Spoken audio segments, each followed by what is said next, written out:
Hello, hello, welcome to my channel, 100 Days with Katja. Today is day 7 of building our personal constitution. We are now on grounding article number 4, interacting with guilt and shame. Shame, shame, shame. Shame is ugly. Shame is crippling. Oh, God, I hate shame. Obviously, this is something that I'm also working through, but anywho, like our past 2 videos, we will first start with closing our eyes, giving our inner child permission to experience and to see and to relive and to feel past experience where we felt guilt and shame. This can be in our childhood or in our adulthood, but you want to find what they look like. Find that moment. Think about what you were wearing or what was around, whatever that helps you remember in that moment. And think about that experience. And once you're thinking about it, you can begin to EFT tap, which is where you find where you feel the emotion on your body and you begin tapping. You can tap slow, you can tap soft, you can tap hard, you can tap fast, wherever you feel it, tap there. I typically feel it on my chest, and that's why I was tapping there, but some people feel it around their eyes, some people feel it on their thighs. What am I, Dr. Seuss? Once you finally work through those emotions, you want to ask yourself, how often do you experience guilt and shame, and what causes it? Okay, personally for me, I experience guilt and shame when I feel embarrassed. And there were certain moments in my childhood where like I did feel embarrassed, or I felt like it was only happening to me. And in my adulthood, it's like those similar experiences kind of seep in. I'm just like, oh my God, this is so embarrassing. This is so embarrassing. And my friends are like, no, it's not. I'm like, yes, it is. It's so embarrassing. It's so embarrassing. For instance, to be seen trying. Oh my God. I even have it on my vision board. Don't be afraid to be seen trying, because I need to remind myself. And in what sense do I mean to be seen trying? Oftentimes I will see someone, they'll do something, they'll either receive it quickly, achieve it, they're not ridiculed for it, cool. Versus when maybe as a child I try to do something and it was like met with mockery, or it was like frowned, or like, oh, that's weird, or it shut me down to where I didn't want to interact with people anymore or as much. And then it seeped into my adulthood where it's like, oh yeah, I'm not gonna do that again because that's kind of embarrassing. And I'm like, what world is that embarrassing? Right? For instance, starting my YouTube channel. Starting a YouTube channel is not embarrassing. If my friends did it, I would support them. I love watching YouTube. I've always wanted to start a YouTube channel earlier on, but it was the idea of being seen trying that stopped me from it. From people seeing potentially my flaws, for people potentially knowing my opinions, which is so crazy because I'm so opinionated. But it was like in that spirit of like I get to decide what I want to say, and there's nothing there like filtering me, like nothing filtering me now. I had to work through that, and I'm like, okay, I'm saying what I want, which is so crazy because I do say what I want. Trust me, I say what I want. A little FYI, I am creating a personalized affirmation app, and if you haven't done so already, go to my description box, join our emailing listing if you're interested for when it comes out, and to answer my survey so I understand what your needs are. Thank you, I love you, and let's continue with the rest of the video.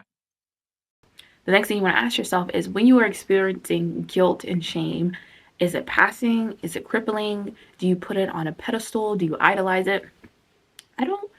You could argue that at some point we've all idolized some negative emotion or put it on a pedestal.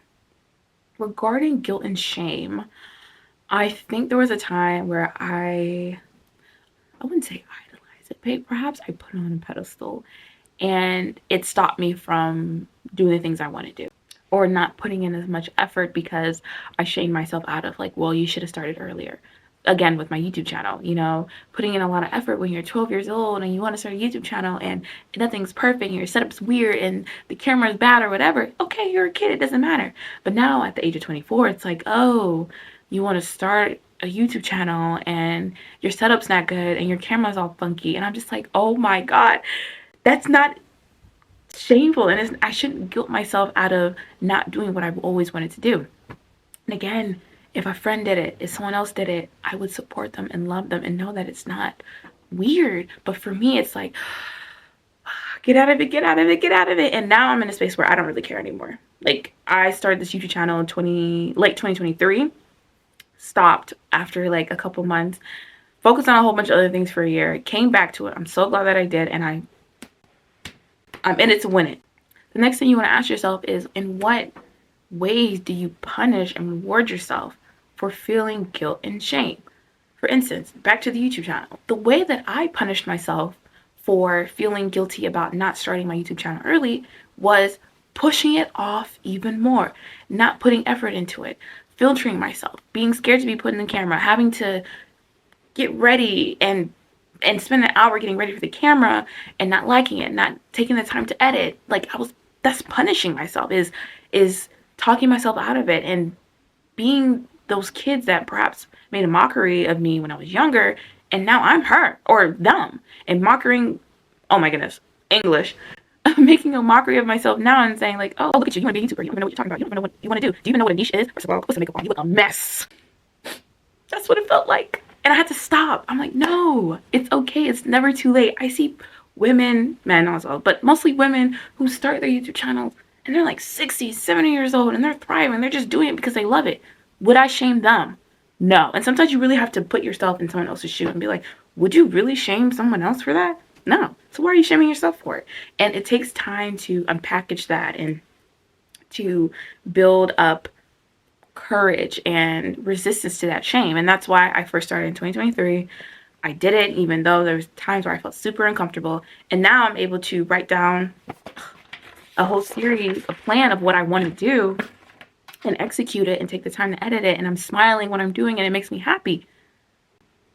You want to take baby steps into unpackaging all that shame and that guilt. The last two things you want to do is, one, explain why you will not self-sabotage or self-harm or isolate or put on a pedestal or idolize or allow guilt and shame to be crippling.